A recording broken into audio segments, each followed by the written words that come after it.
Welcome to another episode of Washington in Focus. I'm your host, Tim Clauser, with the Center Square's Washington State Capitol correspondent, Carlene Johnson, here to talk about a Seattle lawmaker who just laid out $5 billion in new taxes, or at least a proposal to try to fill the state's deficit that is estimated at around $2 billion.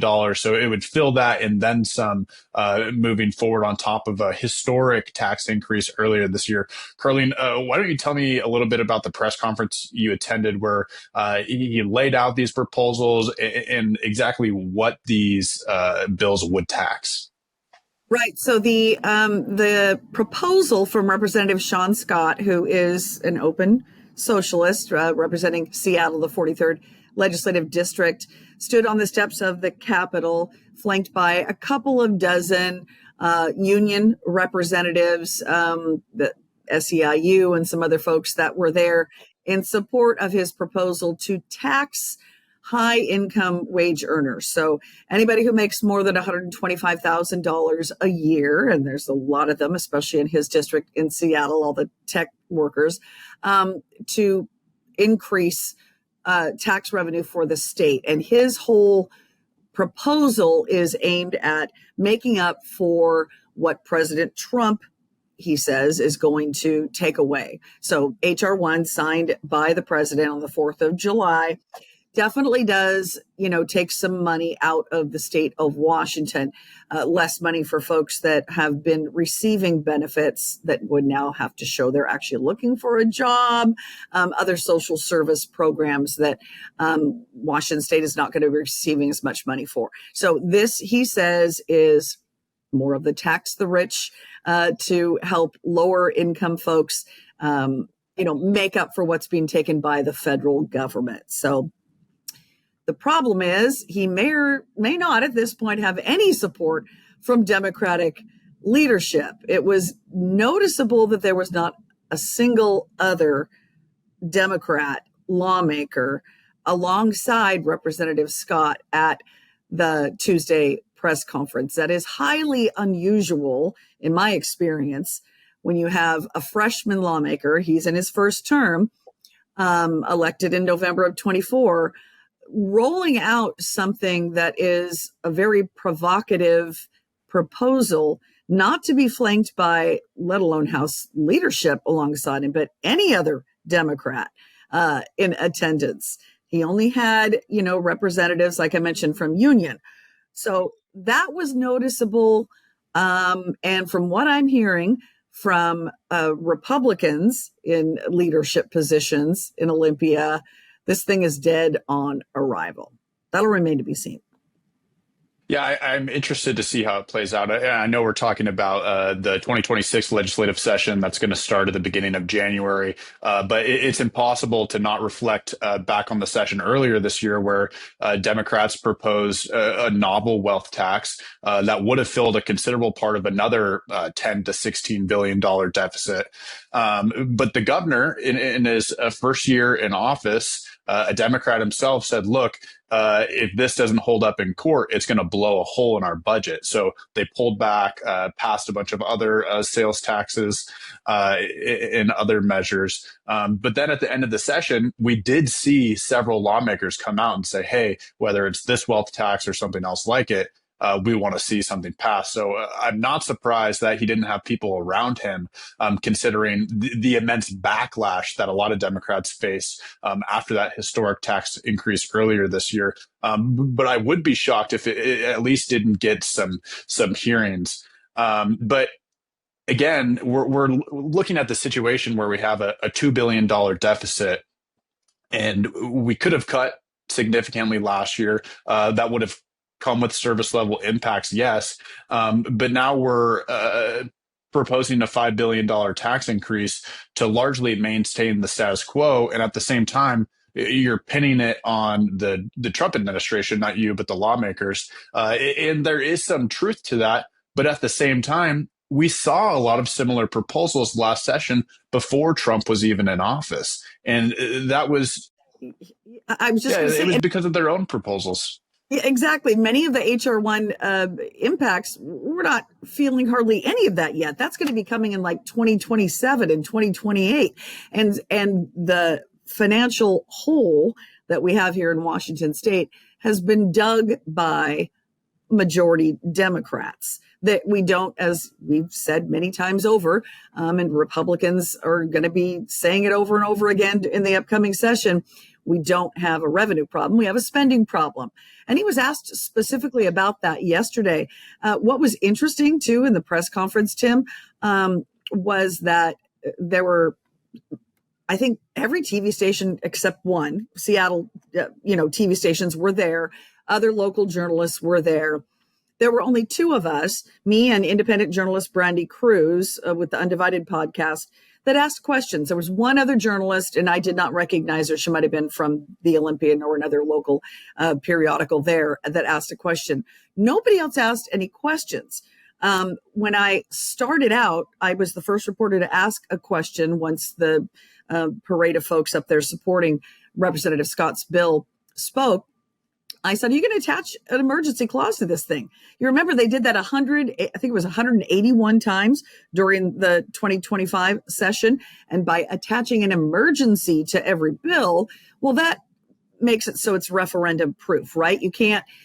Voters can't, unless they gather a ton more signatures via initiative, they can't overturn that. So I asked him, are you going to attach an emergency clause to this? And he danced around the question and then eventually basically said, yes, it is an emergency. Any cuts from the Trump administration, we need to Trump-proof this state. I heard that several times.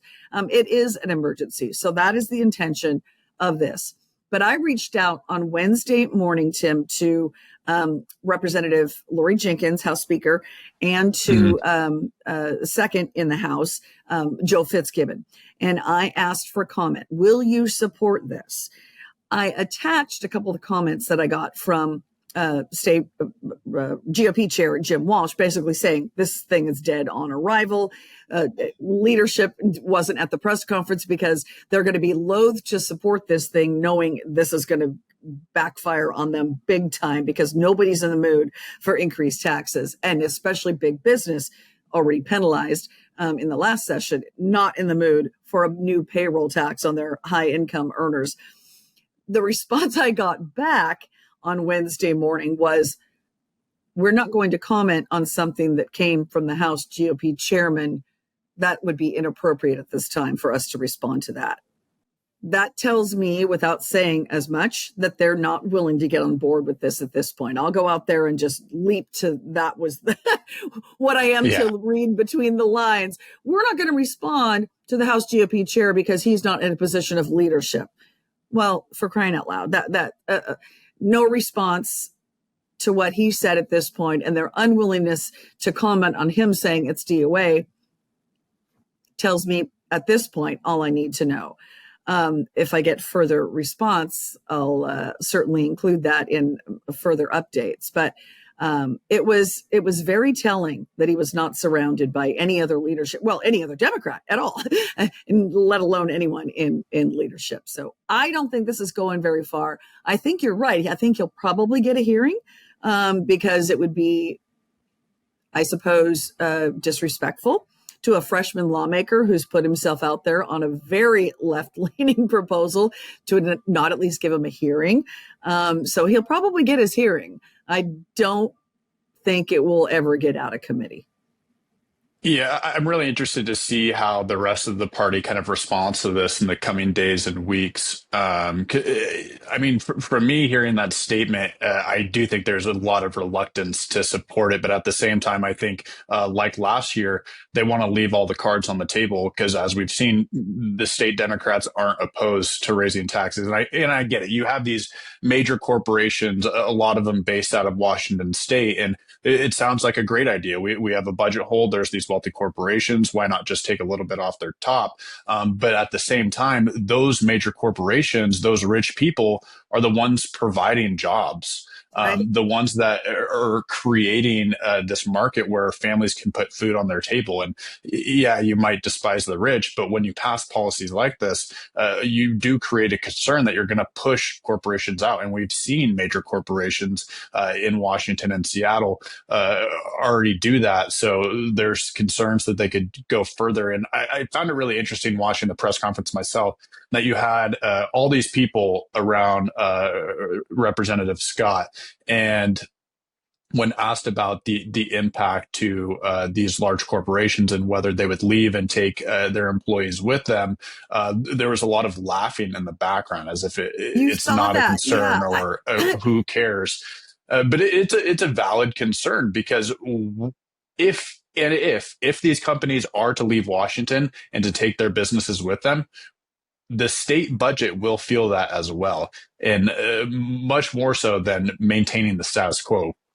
100%. And the gentleman that I interviewed a day before the press conference from the Association of Washington Business, Max Martin, he told me that. He said, now remember, October 1 is when all these new sales taxes and the impact on business just took effect. So we're only couple months into that. They're still figuring out what the impacts are going to be from this. They already know it's hurting business for sure. But he said, now you want to put all of this additional burden on business. We don't even know already what the impacts from the largest tax increase in state history passed in 2025 are going to be on business. And now you want to add this. He said they're already absolutely reeling. He says he's fielding at this point multiple calls from their association members, business members, small, medium, and large, with questions about the impacts. It's a double dip for them many times, right? Because you've got business that has to pay sales tax on the supplies they bring in, and then they're passing on again a sales tax to the ultimate end consumer. It's killing business in Washington state. And now you want to add a payroll tax on high income earners over $125,000. It's more money than you and I make, Tim. Let's just be real. But it's not a lot of money for many of these tech companies. And what that will do to them, will they move those employees out of state to avoid having to pay that additional tax? Well, then at that point, then this tax becomes moot. And I pushed Representative Scott on that. I never got an answer to my question. In fact, I will say he was insulting in his response to me, suggesting that I didn't know much about AI and these companies are already moving these jobs out of the state. Didn't I understand that? Sure, you can deflect and dodge all day long. What I thought was a very obvious question to ask. Didn't ever get my response. Again, I think he dodged the question, but it's going to be interesting to watch. This is not going to be the only tax proposal that comes from Democrats. And I would suggest that they've put him out here on an island by himself to float the idea, float the proposal.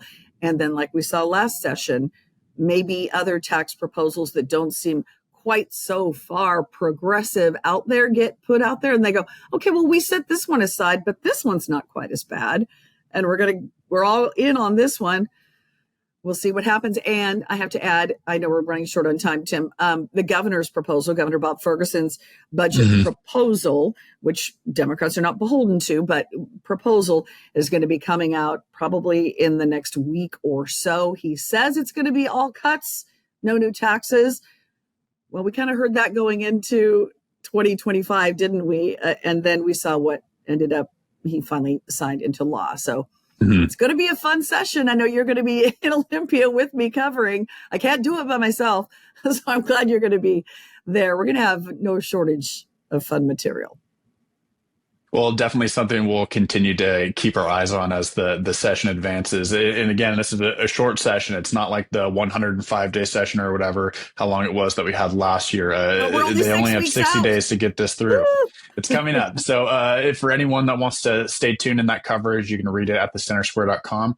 Otherwise, thank you for joining us for another episode of Washington in Focus.